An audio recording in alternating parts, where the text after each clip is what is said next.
Ok? Bon, on est parti. On va réagir à ces petits clips.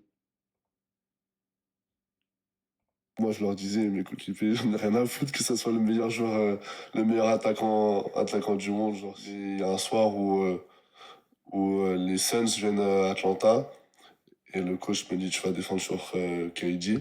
Et au final, il en met 30 sur ma gueule, mais vraiment, les 30, c'est sur moi. Et j'étais vert, je me dis, mais comment? Parce que T'avais bien défendu ou j'avais pas? bien défendu.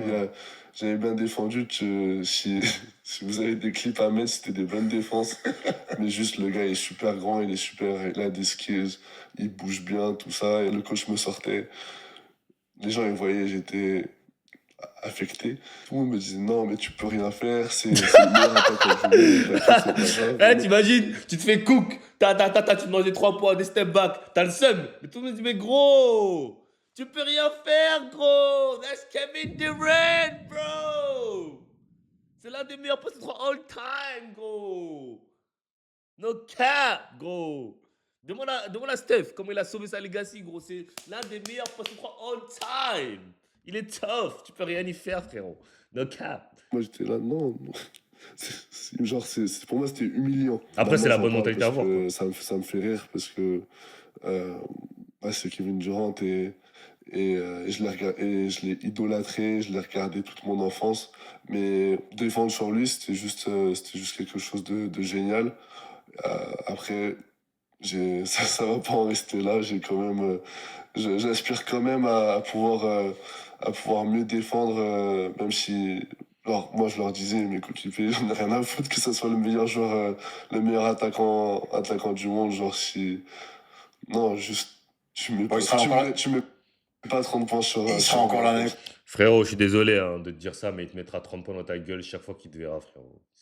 Il en a vu des plus belles, KD. C'est pas Rizaché qui va être le KD stopper. Je suis désolé, mon gars. Mais bon, c'est la bonne mentalité à avoir. J'aime bien ce délire-là de ouais, j'en ai rien à foutre. Mais bon, c'est KD, quoi. Prochaine, pas aux Suns, mais il sera encore l'année prochaine, donc tu pourras. Ok, bon, on va passer au prochain clip. Celui-là. Rizaché sur la paye en NBA. Ok. Que j'étais à 100 000 la saison, Ok. donc ce qui était plutôt bien pour. Donc à Bourges, il était Ça à fait à peu 100 près 10 000. 000 par mois. Ouais. À peu près. Et là, le changement, un peu moins. un peu moins. Là, c'est 12 millions la première année, ce sera 24 ta dernière année. Millions la saison. Tout change, mais pas tout de suite, pas du jour au lendemain. Ok. Parce que tous les. Mais gros, mais t'imagines, tu passes de. Hey, il passe de. Putain, hey, c'est crazy, man. Le gars, il passe de 10K par mois à d'un coup 12 millions ça fait combien sur 12 millions sur 8 mois? Parce que l'octobre, la séance du 8 mois, c'est combien? Ça fait à peu près 500K toutes les 2 semaines. Putain, c'est crazy, dog. Tu passes de 10K par mois à 500K toutes les 2 semaines, donc 1 million par mois. Oh là là là là. Gros, on dirait la loterie, frère. C'est une dinguerie. Ton lifestyle commence à changer, mais t'as pas l'argent encore. L'argent, il arrive qu'en octobre. Donc ton lifestyle, il change. Et après, je dépensais pas beaucoup à Bourg, donc c'était pas un problème. Mais, euh, mais voilà, un peu plus tard que ce que j'aurais pensé. Mais quand ça arrive, c'est choquant limite parce que c'est pas la première, mais la deuxième, ça arrive toutes les 2 semaines. Et en fait, tu dis c'est ça toutes les 2 semaines, c'est impressionnant, ouais, au final. En fait, c'est ça, genre, je pense, la paye. En fait, imagine, tu prends 500K, tu dis, ah ouais, 500K, c'est une dinguerie. Mais 2 semaines plus tard, t'as 500K. 2 semaines plus tard, t'as encore 500K. 2 semaines après, t'as encore 500K. Donc en 2 mois, t'as pris 2 millions. God damn it, bro. Yo, I need to get rich, bro. Yo. Putain, on peut pas couper mon âge, là, je repars. J'ai 13 ans, je vais essayer d'aller en NBA, là. God damn, bro. Fuck, man. Shit. Putain. God. Pourquoi j'ai pas commencé? Fuck, man. Fuck. Shit, bro. Ah là là. Alors, il y a quoi comme autre clip? Alors, sur la paye en NBA, on me donne. Ok. Ça, c'est sur l'argent aussi, je crois. Je comprenais pas pourquoi à Las Vegas, j'arrive, on me donne 1000 balles pour manger dans une enveloppe. Pour moi, 1000 balles comme ça, c'était choquant. Et au final, tu regardes les restaurants, tu peux pas manger en dessous de 500. C'est ce qui vous donne à vous en déplacement pour vos frais, Ouais, pour vivre. c'est ça. Ton style de vie change. Quand tu dois manger en déplacement, c'est vite dans des restaurants où tu privatises. Ah, le style de vie correspond bien avec l'argent que tu reçois, même la qualité le confort dans lequel on est mis en voyageant dans des grands hôtels, dans des beaux hôtels, Oh, les gars, j'ai vu, bel hôtel. Hein. Bel hôtel, bel hôtel. Voilà, on a les kinés à disposition 24/24. Non, je comprenais pas. Ouais, en fait, mais après, ça, c'est même au lycée, hein, franchement. Même au lycée, t'as des mecs qui. Moi, je me rappelle en AU, on te passe des 100 $ pour manger, des 50 $. Genre, ça, c'est au State. De toute façon, il y a tellement d'argent dans le monde du basket que partout, dans tous les niveaux, genre, ils te donnent des sommes astronomiques. Genre, tu comprends pas. Genre, tu te dis, wesh. Donc, à NBA, ça me choque pas, hein. C'est pas choquant qu'on me donne 1000 balles. Moi, je sais qu'on disait qu'après les entraînements, j'aurais donné une enveloppe pour aller manger et tout. Genre, mais je sais pas si c'est toujours valable, mais ouais.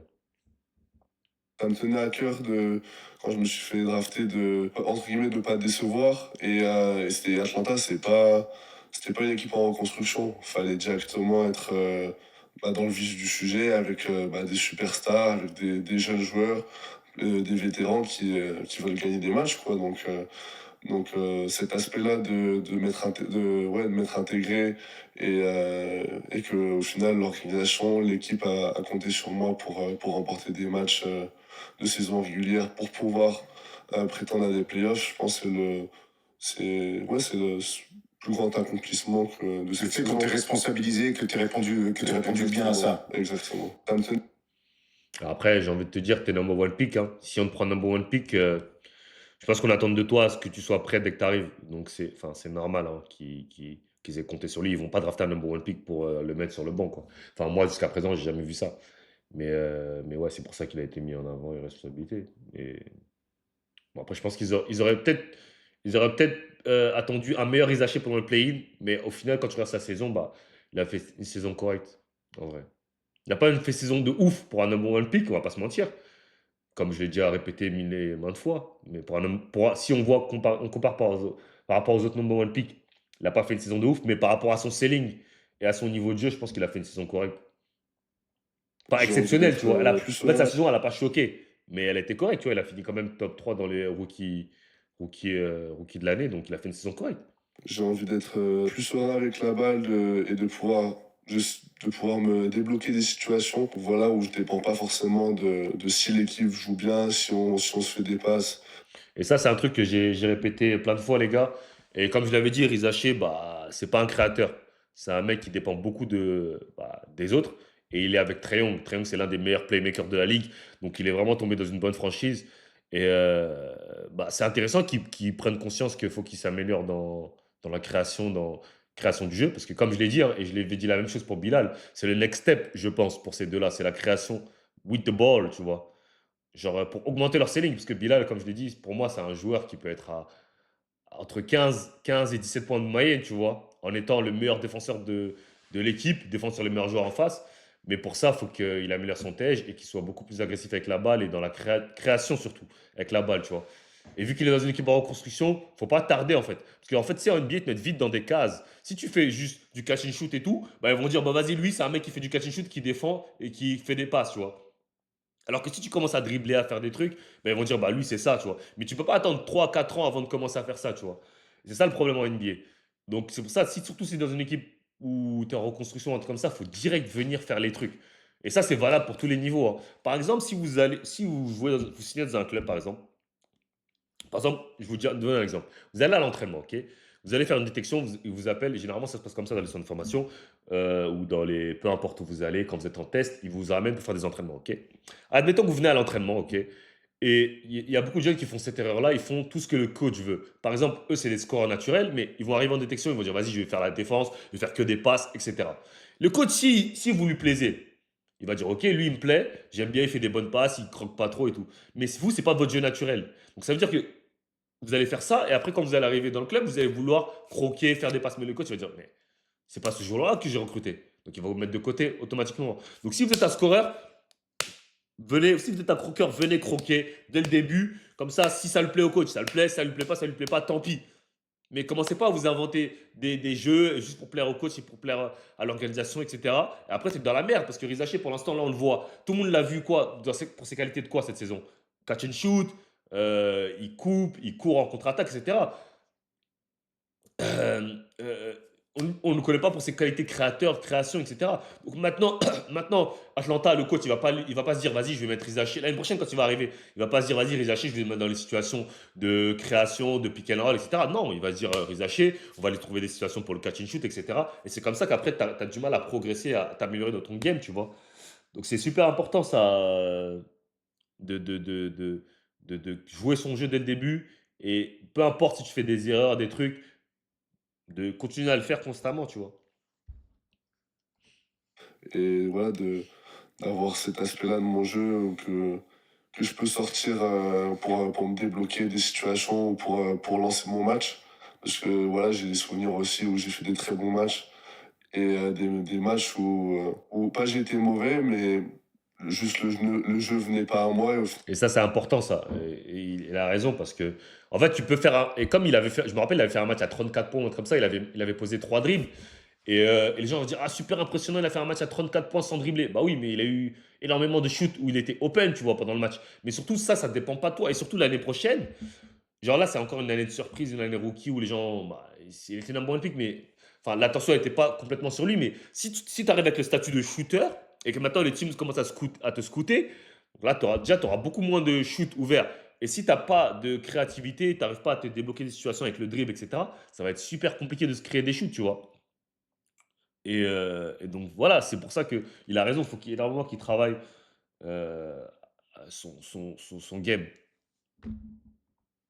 Là, j'ai été moyen alors que, comme si j'avais pas eu le destin de mon match entre les Et mains. ça, c'est vrai. Parce que voilà, je dépendais d'un collectif aussi. C'est J'ai ça. envie D'aspirer un peu plus. d'aspirer un peu plus. C'est bien. J'ai envie d'être plus serein avec la balle et de pouvoir me débloquer des situations. Voilà. Il a raison, c'est une bonne mentalité à avoir en tout cas. Je suis d'accord avec lui. C'est une bonne mentalité à avoir. Et s'il arrive avec cette mentalité, moi je pense sincèrement qu'il devrait passer un été aux States, pas s'entraîner en France. Bon, je pense qu'il va faire l'équipe de France, donc bon, il va pas passer un été à bosser. Mais moi, si je serais lui, j'oublierais l'équipe de France, je passerais un été à me consacrer à aller aux States. Rico Hines, pour ceux qui ne connaissent pas, UCLA, là où tous les joueurs NBA s'entraînent, prendre des traîneurs qui arrivent, faire des open gym avec des gars, même des jeunes, des joueurs de college, des joueurs NCAA, des joueurs NBA, etc. Je pense que c'est ce qu'il lui faut. Il lui faut énormément de games et où il essaye de justement travailler sur ça avec son entraîneur individuel, créativité, un contre un et tout, mais aussi le faire contre des gens, tu vois. C'est super important de le faire contre des gens. Et il ne trouvera pas de meilleures compétitions qu'au State. En France, il ne trouvera pas de bons open gym comme au State, tu vois. Au State, il peut en trouver partout des open gym avec des joueurs NCAA, des joueurs NBA. Il y en a plein, hein. Il y en a à New York, à Los Angeles avec UCLA, là où Chet et tout, il jouait KD cet été.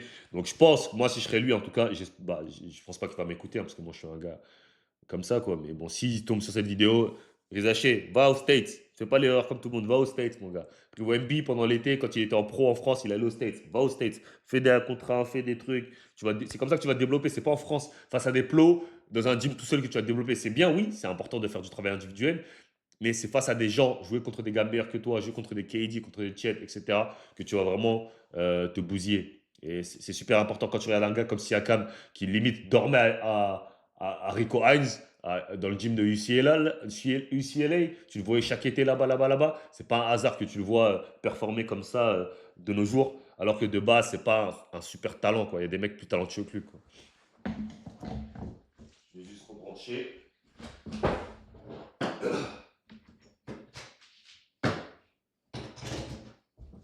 Donc voilà. Donc voilà. Bon, je vais finir par cette vidéo que je voulais voir. On n'apprend pas l'éducation financière à l'école. Les choses les plus importantes, tu les apprends tout seul en allant apprendre de manière indépendante. C'est un acte donatrice. Après, je ne vais pas vous mentir. euh, En France, oui, c'est très compliqué, hein. Il y a plein de choses qu'on t'apprend pas en France. Euh, mais ouais.